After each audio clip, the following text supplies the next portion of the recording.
நாமக்கல்லில் இரவோடு இரவாக பெண் ஆசிரியை போலீசாரால் கைது செய்யப்பட்டதை எதிர்த்து நீதிமன்றத்தில் வழக்கு தொடரப்போவதாக தமிழ்நாடு ஆசிரியர் கூட்டணி அறிவித்துள்ளது.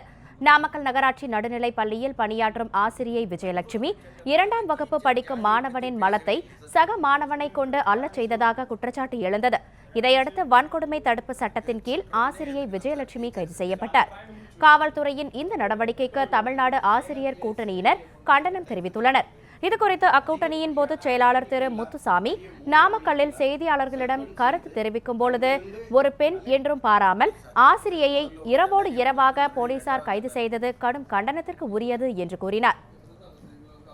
ஒரு பெண்ணை காவல்துறை இரவிலே சென்று அழைத்து சென்று விசாரணை செய்வது தவறானது என்பது எத்தனையோ சுப்ரீம் கோர்ட்டிலிருந்து கூட தீர்ப்புகள் வந்திருக்கின்றன.